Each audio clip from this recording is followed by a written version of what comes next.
Hello, Algorators. Court is back in session. I'm Al Reynolds, and this is the Court of Public Opinion. I'll be serving as the judge, and you, the viewer, will be the jury. The Court of Public Opinion is a place where you, the people's voice, can and will be heard. Be sure to hit that like button. If you are not subscribed, be sure you hit that subscribe button. If you are subscribed, hit that share button. And keep the comments coming and on fire because we love the engagement. All right, let me introduce my two legal beagles, starting with attorney Symone Redwine. Hey there, Al. How's Welcome it going? back. And criminal defense attorney Brion Ross.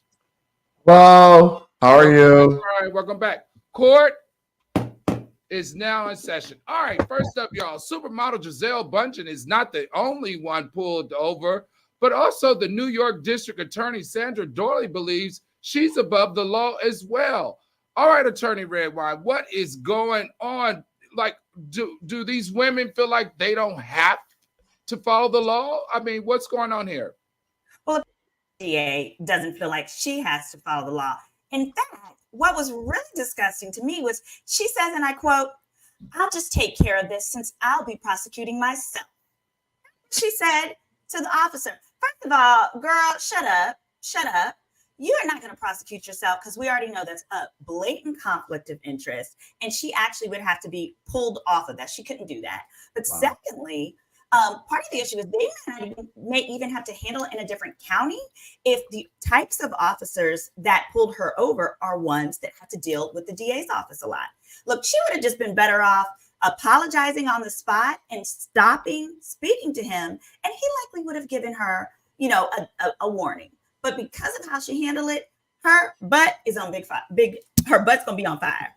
Now, Attorney Brion Ross, what we found out is that the governor of New York has decided to launch an investigation with how she handled this. What does that mean? How does the district attorney find herself in the court system Officer Chris and now under investigation by the governor? Well, what they're going to do is they're going to pull her in for a conversation. She has to be open and honest. Now, she has rights. She'd be able to have an attorney. But at the end of the day, if she doesn't cooperate, she'll be fired. She's been there since 2011, which gives her about, 13 years of experience. She has some pension, so she's going to be thinking about her job. But at the end of the day, she can't just get pulled over and just disrespect the police. It's embarrassing to everyone there. The police then don't want to cooperate with them, so the governor has to intercede and figure out what's going on here. So this is my question to both of you, attorneys. So, we all know that the district attorneys, they carry badges.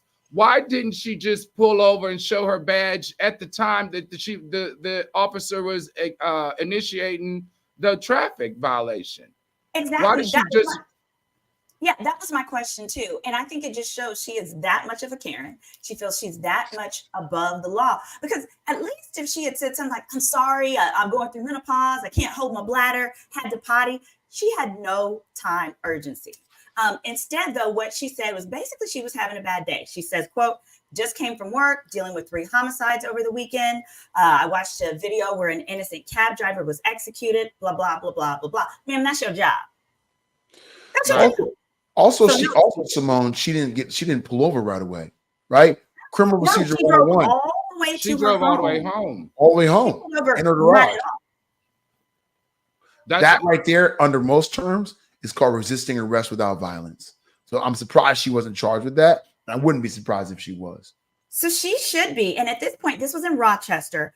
All 9 members of the city of Rochester City Council have signed letters asking that she resign. So at this point, there are calls for her resignation in addition to the governor saying he's looking into it. Because the ultimate issue is if she feels that she doesn't have to follow the law, how do we know she has not skipped steps in prosecuting people criminally?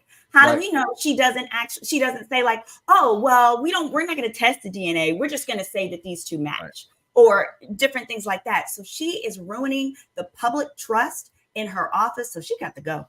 Got to go. Wow. You know what's so interesting to me is it's the body cam.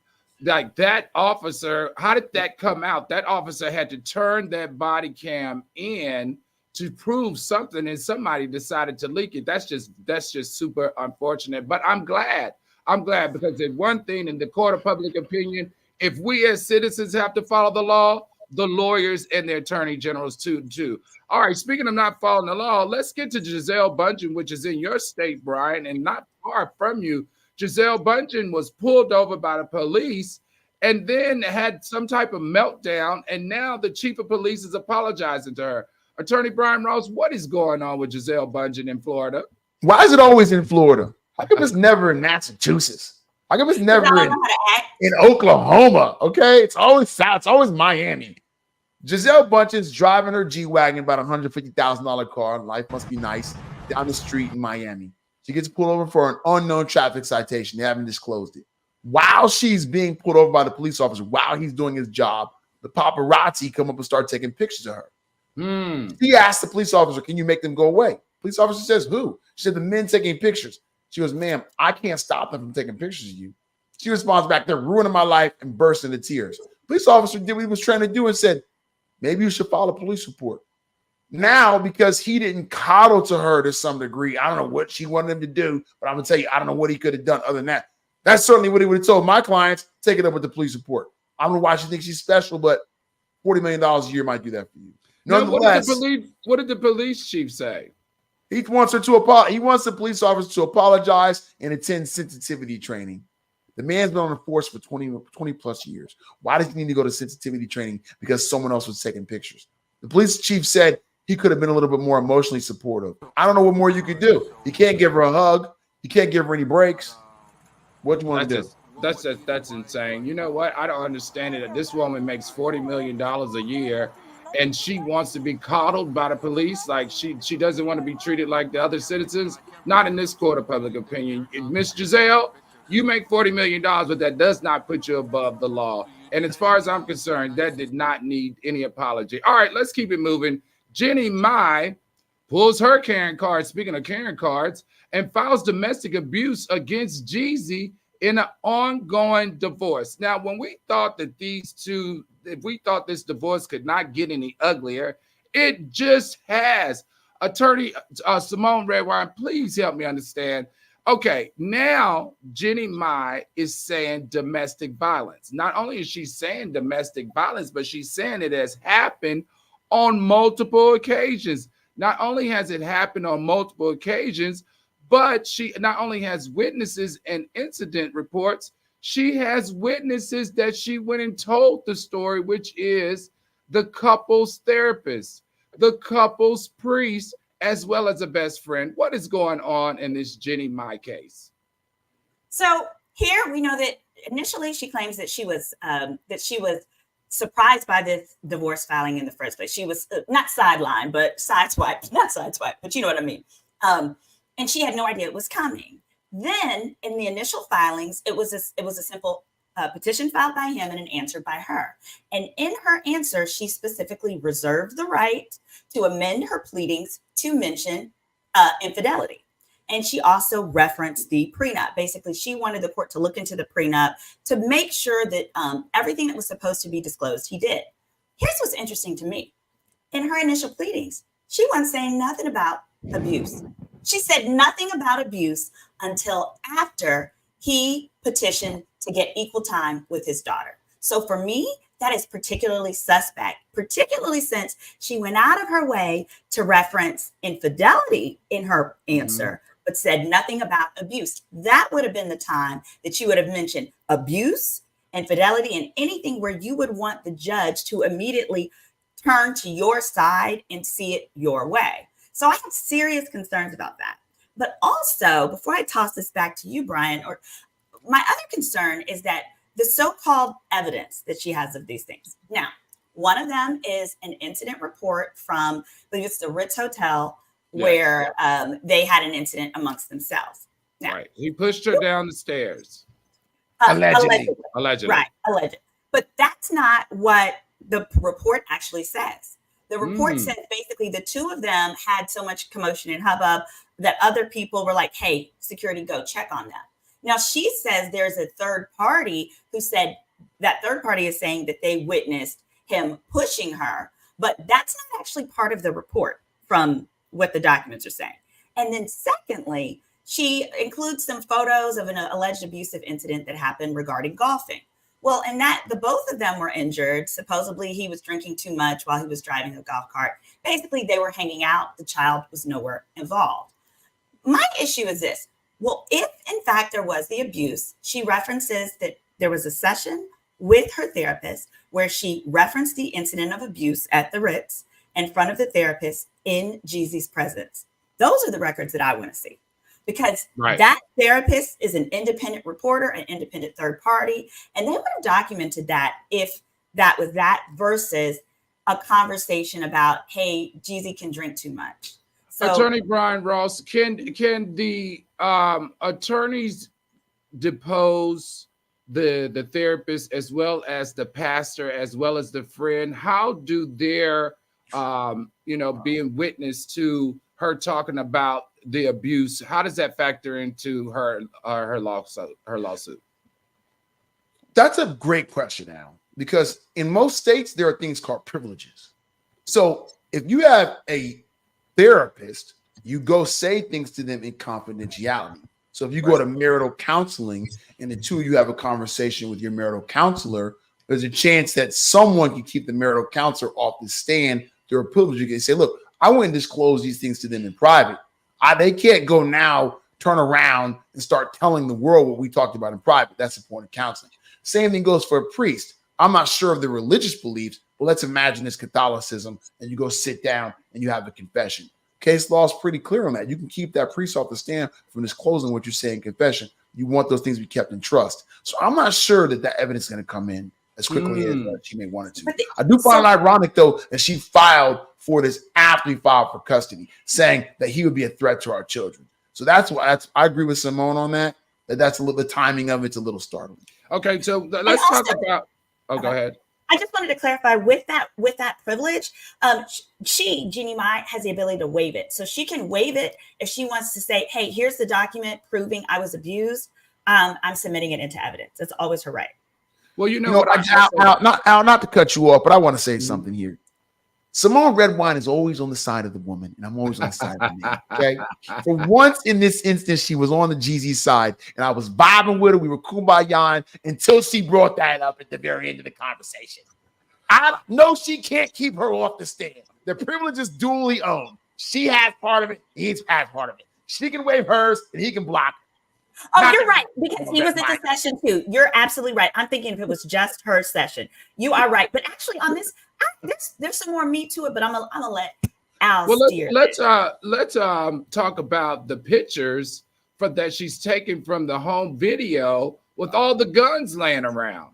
And the pictures and the video of him walking around the house with the rifles attached to his hip.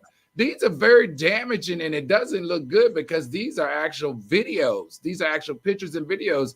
Can she use that in court as well? Symone? Yeah, she absolutely can. But again, that's why context matters. Was he carrying the gun because he was taking it to secure it? Was he carrying the gun because he was taking it to clean it? It looks like he is going from one location to another. It doesn't look like he's just playing G.I. Joe with himself. And I think really what this is showing us how nasty this has gotten. But now it's also beginning to show me why Jeezy likely filed for divorce. Because if these are actually like day-to-day innocent things, such as him moving it from one location to another, those kinds of things, but now she's twisting it to get what she wants, then we're Attorney Symone said, order in my court here. No, what we're not going to do, young lady, is ignore that guns were laying in the floor in multiple rooms with a 2-year-old child walking around and having access to it. That's not cleaning. That's not moving. That's not cleaning. That's not moving. That's negligence. Was the 2-year-old in the photo too? Huh? Was the 2-year-old in the photos too? No, they weren't. But the fact that it's laying in the floor where the child had access to it. That's my issue. I don't know that she did. We don't even know if the child was in town, in the country. It was there, any of that. So those are my questions. And if it's by luggage, he was likely traveling with it. So he could have just gotten back into town. It's one thing if the child is there. It's Order in the court. Order in the court. Now, what we're not going to do is like, no, we're not going to do that. You're going to have to take this love affair somewhere else, but you're going to get it out of my court of public opinion. No, ma'am. No, ma'am. I think it's a bit dangerous to In have general, it come into your divorce proceeding. I agree with her on context. Listeners, she's right. Guns on the floor in and of itself is not a bad thing. Second Amendment, you got all the guns you want. Problem is, if kids have access to it, it looks like you're sloppy. And if she's trying to prove that, it could be a problem. The guns on the floor. No, this doesn't look good. This doesn't. The court of public opinion right here by the judge, this doesn't look good. All right, algoriters, let's put some thumbs up in the chat. Let's give Symone red wine her red wine emojis. And don't forget to throw in the chat those briefcases for a criminal defense attorney, Brion Ross. And you know I gotta see my fax emojis. So please, please, please go to the comment section and let's see those emojis. Also, please hit the like button. The likes ain't liking, everybody. The likes just ain't liking. Be sure to hit that like button. Subscribe if you haven't subscribed and hit that notification bell. All right, let's keep going. I know that this isn't a case, but I want to go over this in the court of public opinion. Kim Kardashian is now at the White House with Vice President Kamala Harris, and she's there talking about criminal justice reform. Tell me, if you will, is this significant? And did Kim even, she didn't go to traditional law school. She went to, what did she do? Can you lawyers help me understand why this is such a big deal? Miss Redwine, ladies first. Sure. So basically, she did a process. It's almost like waving in. So the state of California allows you to practice law even without going to law school. That's actually why the bar pass rate is so low. Criminals, in fact, can study for and take the bar, and you get from prison. And the reason California does that is they feel like everyone should have a chance. So what she's done is she's done basically their study option. So she's apprenticed with a law firm, and then she's taken and sat for the bar. Now, she's not a lawyer yet. She has not yet passed the bar. What she did was she finally took, it's like a practice bar exam. She's got a passing score on that. Now she just has to sit for the actual bar exam for California. And then in which case she will be allowed to practice law. Oh, so let me get this. Let me understand this. We have law students across the country, lawyers across the country, that have their license to practice and not meeting at the White House. Why does she get all this preferential treatment in meeting with the Vice President Kamala Harris? And I think that's because she's using her influence for good. You know, we talk so much about influencers who have these platforms and they don't use it to help. And so I think there's something to be said, lawyer or not, that she has taken her platform and she's, helped represent and exonerate those and is speaking about criminal justice reform. And I think it's great to encourage that behavior because perhaps it's going to encourage other influencers to do the same. This sounds like a ploy to me during election season. Campaigning. She helped Alice Marie Johnson, who was convicted for life on a nonviolent drug felony, to get out of jail. It's a very valiant effort. Her father was a lawyer, as many of you know. Her father was on the O.J. Simpson murder trial in the 90s. So she has some of that in her background. Seems to me the Kardashians are about the Kardashians. I love her to death. I'm a huge Kardashian fan, but she's trying to really promote her brand, and maybe this is a positive way to do it. I hope it works out for her. Okay, let's keep it moving. Diddy do it. Diddy files motion to dismiss some counts in the sexual assault lawsuit. Attorney Redwine, please tell me what's going on. How do you dismiss some counts? Gotcha. So the way the law works is that the law has to be in existence at the time the offense was committed. And whatever law is in existence at that time is what's going to be applied to whatever you're being accused of. That's how come when they solve sometimes these murders from 30 years ago, sometimes these people can get these low sentences because back then we weren't as hard on crime. Here, in this instance, so Diddy's lawyer, he argues that the lawsuit that's currently in place, it does not allow the revival of claims under statutes that doesn't exist. Specifically, her claims of trafficking and revenge porn. Those things didn't exist back in the 90s when all of the things that she's complaining about happened.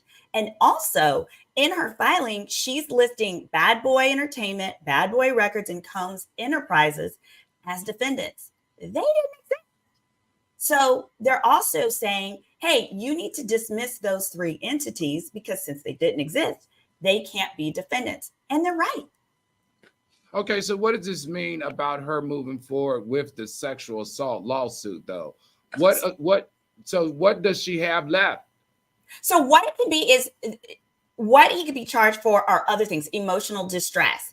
And instead of a revenge porn, right? Because revenge porn didn't exist, she can still be compensated in other ways under other terms. So I would use emotional distress, intentional infliction of emotional distress, because that's when someone intentionally does something that they know is going to cause severe emotional distress. Here, it was him videotaping their sexual encounter and then releasing it. Right. And then for the sex trafficking, there are other things that could be there. It could be kidnapping. It could be assault. It could be. So basically, she's just going to have to rework the wording of her petition. That's all. Okay. Go ahead, Attorney. It just keeps on getting worse for Brother Love. It just keeps on getting worse for him. This is what we talked about on the first part of your show. Did he do it? Witnesses keep coming out of nowhere. You not only allegedly made a tape, but you showed it to someone. What are you going to do when that person's subpoenaed for a deposition? You think they're going to put the neck on the line for you and say it didn't happen? Say that they forgot about it? Say they ignored it? All these ghosts are going to come back to get you, man. Not a good situation for Diddy. Yeah, and this is something totally different than from the raid, right? Yes. And also, I want to be clear with the dismissal of the entities that don't exist. Now, likely, the reason they're sued is you sue all the pockets that you can possibly get to, right? Okay. But more importantly, as I've talked about all the time, you want to get to the insurance policies that exist. They were likely including those other entities in hopes that they could trigger them, especially Bad Boy. Because what happens is if they're dismissed, then that means there's no insurance to pay this out, which means it's Diddy's personal funds. And more than that, it means the insurance company does not get to take over the defense. And it means that if Diddy says, I'm going to fight to the finish, we have to go to trial, they're going to trial. Versus insurance companies, what they do is they calculate how much will it cost to go to trial, how many lawyers, how many days, and they'll run a calculation and determine, hey, it's cheaper to settle for this amount than to have to pay for trial. Here, whatever Diddy wants is what's going to happen. So let's stay tuned to see that one. And how many cases does this man have going? I do not know. I do not know, Al. Yeah, and this is what I've been saying. It's just going to keep unraveling on this poor man. I mean, it's just not going to stop. Because, and Symone, this is what I think. I think in some ways the U.S. Attorney's Office has data they want to go after him for, but they're sitting back and watching. The civil attorneys want the money. They're going to do a lot of the police officers' jobs. All that stuff comes in, and they're going to keep pulling those files and add it to him, and this bubble's going to pop on him hard. I just don't know how much longer he can stand it. He has to settle these cases. He's got to settle these cases. Wow. This is just a lot going on. All right. Speaking of a lot going on, R. Kelly's 20-year sentence in child pornography case upheld in appeals court. They say there's no statute of limitation that can save him. What does this actually mean, Attorney Brian Ross? So he says, look, I know you guys are alleging some of these things occurred, but they were outside of a timeline called a statute of limitations. For example, for murder, there is no statute of limitations. If you murder someone when you're 18, later on when you're 88, the police find out you did it, you can't say, I did it 70 years ago. There's nothing you could do. So sorry, Charlie. Murder has no statute of limitations. They're saying that some of the sexual allegations, convictions that he's being held under now that occurred doesn't make a difference. Statute of limitations doesn't apply. You're stuck. So sorry, Charlie.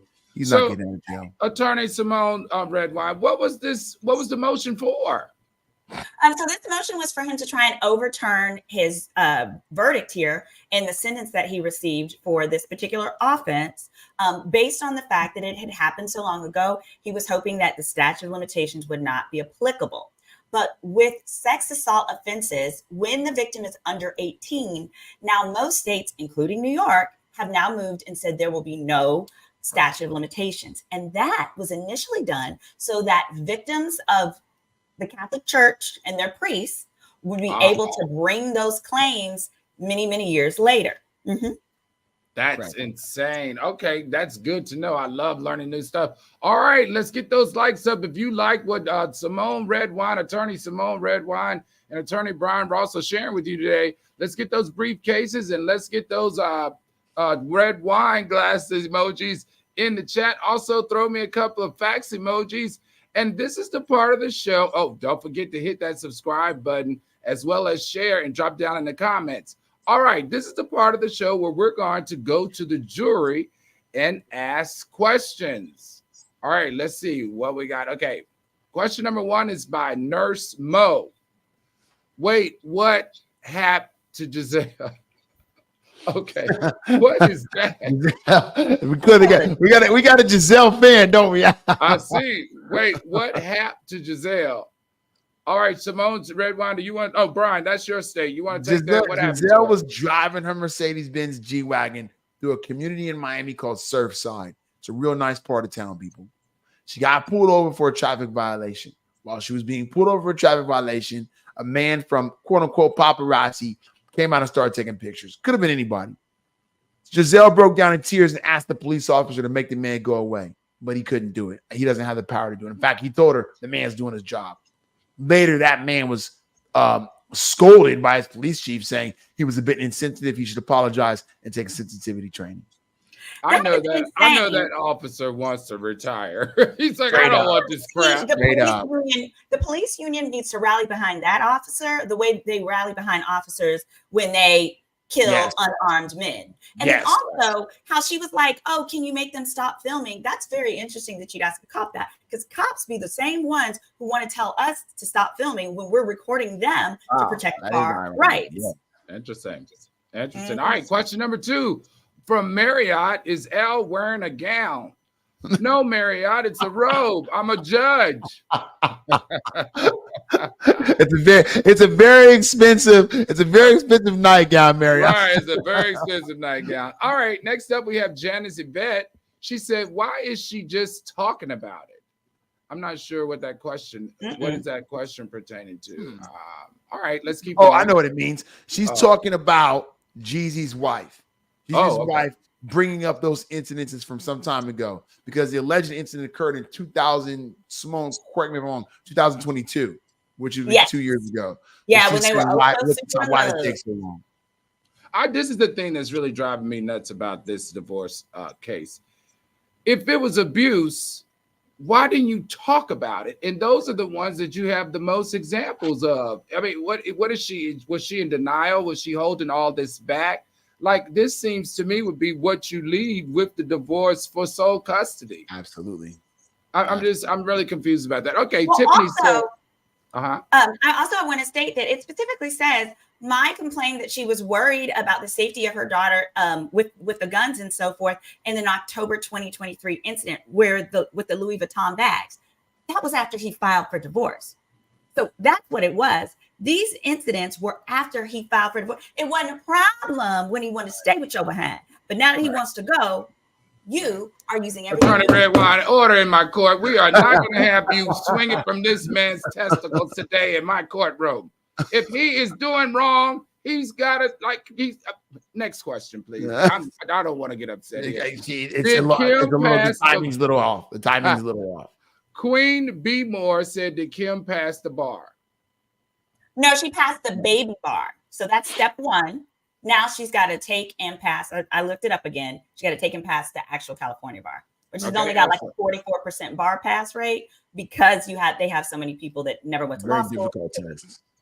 Right. Okay.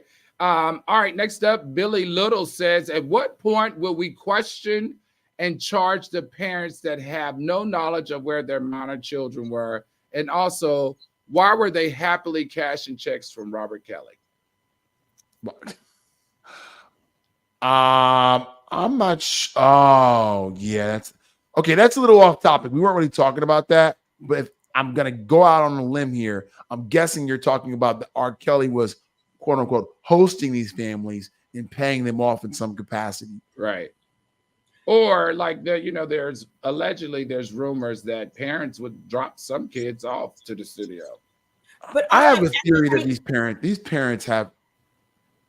Listen, I'm not dropping my kids off in anybody's studio at anybody anytime. I'll just sit there and watch. The answer to your question, I don't know why they would do that. I don't even know why they would. I actually represented and filed lawsuit against R. Kelly in New York State, representing one of his victims.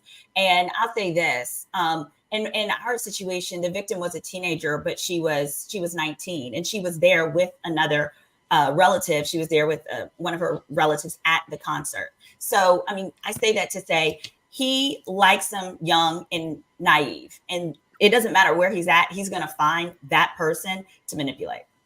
Wow. Okay. All right. Let's keep it moving here. So this is the part of the show where we, the jury, the judge, and the counselors will decide if they are guilty or not guilty. Starting up, Jazelle Bündchen. Is she guilty or not guilty? Let's go with you, Symone Redwine. She is guilty of being a Karen. Sorry, girl. All right, Attorney Ross. She's definitely guilty of being a Karen, and the police officer is not guilty of doing his job.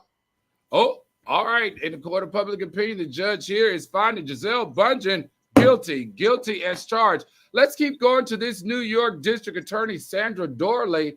Is she guilty or not guilty? She's the district attorney. She should be able to do what she wants to do. Guilty or not guilty, Ross? She is guilty. She's guilty of resisting arrest without violence, and she should be charged with that crime. She's guilty of that. She should be charged with that crime. Guilty. Right. Guilty. Resign. Guilty. Resign. Oh, wow. Y'all are really pushing her out. All right. In the court of public opinion, we find the district attorney guilty as charged.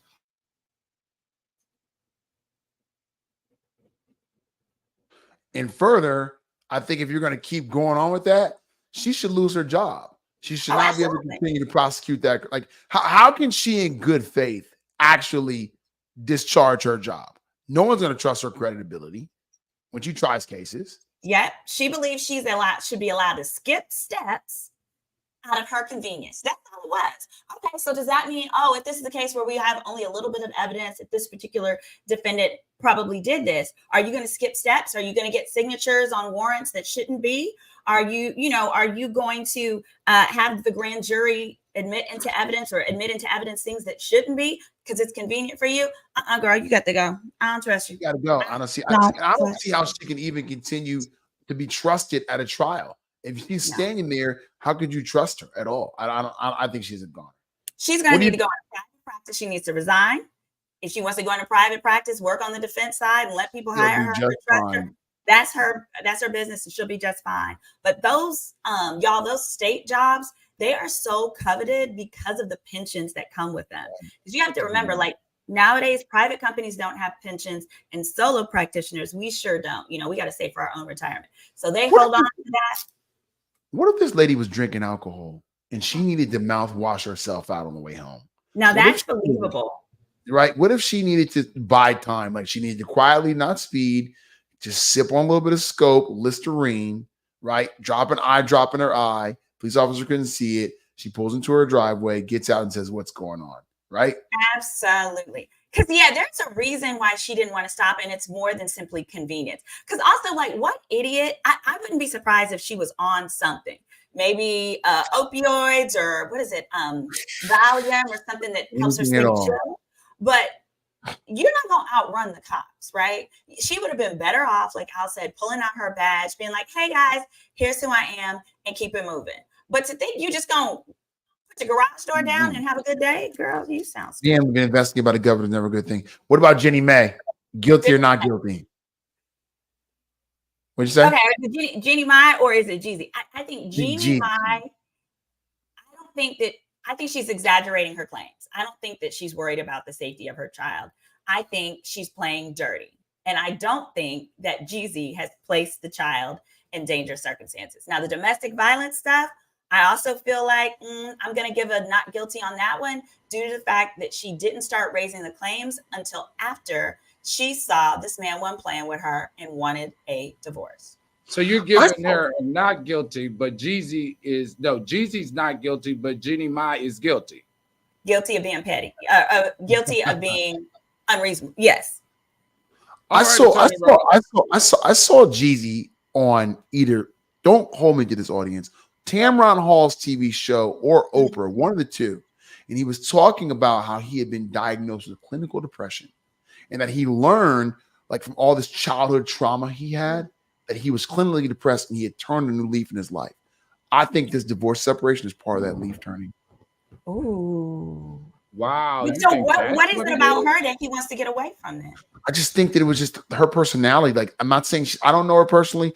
And who knows what you read, if it's true or not. But filiness, the timeliness of it, the cattiness of it. And he says, I can't wait to get divorced from you. He quotes himself on that. I think in some ways, that whole Jeezy the snowman rapper lifestyle, and he realized he was clinically depressed, and you can't. There's certain things you have to give up to get out of that. I think he looks at her in that same vein and wants to. Something about this whole marriage isn't adding up, in my opinion. I don't see how they go from being so in love in all the blogs, on all the rags, to all of a sudden they just can't stand each other. She's getting beat. She's being beaten. He's cheating on her. Something in the milk simply is not clean with these two. Okay, let's keep going. Did he do it? Is Diddy guilty or not guilty as he files motions to dismiss some counts in the sexual assault? Let's go to you, Attorney Ross. Diddy is guilty. Diddy is guilty. The statement of you can't charge him with these things because it happened before there was a law against it. You're guilty. Oh, wow. You're guilty. All right, Redwine, what are your thoughts?